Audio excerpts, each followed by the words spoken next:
New at 6 o'clock, what you see here in front of me could save lives. Fentanyl testing strips, we have a drug screening test, and what we have here is Narcan. Unfortunately, all have to be used frequently as the number of overdose deaths in the U.S. hit a record high last year and is on pace to do the same this year. And here in Charleston, we are not immune. Far from it.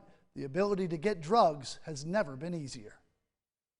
This is a people coping problem. Hannah Wexler went to the College of Charleston, a student from 2013 to 2017. She knows downtown Charleston can be fun. It's a full playground for college kids. There's no denying that. But she is also well aware it can be deadly. I've personally lost a very large amount of friends, all from CFC, since I've graduated from overdose and addiction.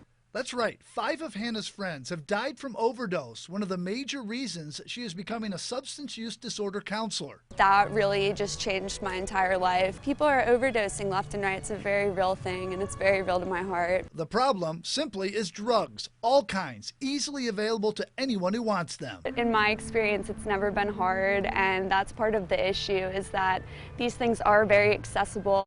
And deadly and getting worse. In South Carolina, we saw a nearly 46% increase in drug overdose deaths from March of 2020 to 21.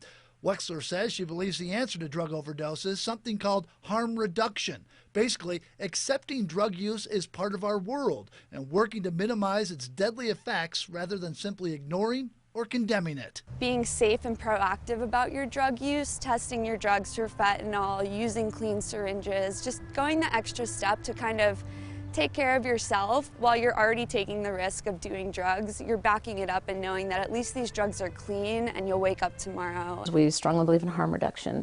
Nancy Stedman Shipman lost her son Creighton to a drug overdose in 2016, founded Wake Up Carolina, a recovery community organization, as a result.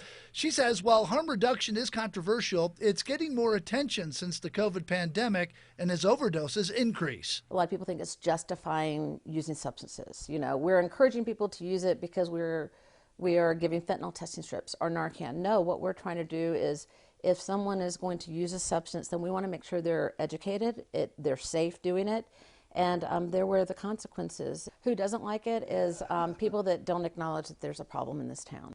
Nationwide, the problem easy to see. U.S. drug overdose deaths hit their highest level on record last year. Nearly 108,000 people died of overdose, 2/3 involving fentanyl or another synthetic opioid. That's 14,000 more overdose deaths than in 2020. It is a huge drug problem, and we have to address it head on. If not, we're going to continue to see overdose deaths increase. We do provide a lot of data, and ODMAP kind of helps us in that harm reduction.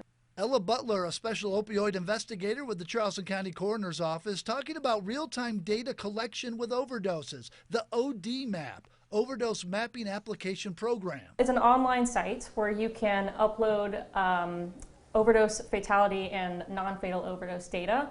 And by doing that over time, we can track what would be spikes and trends in overdoses based on specific locations within the community. A collaborative effort, law enforcement, investigative agencies, and EMS, an open line of communication between them, something Butler says is indispensable. So if we know that we have a bad batch of fentanyl in this district of Charleston, from the data that we have in ODMAP, then we can bring Narcan out there. And while Shipman says the problem is wide-ranging, from cocaine to meth to heroin, you name it, it's available, she says taking a different approach to this worsening problem may be the answer. And once they realize that we're for you, we see you, we care about you, and recognize what it is, and it's not a moral failing or any of those other things, things start changing.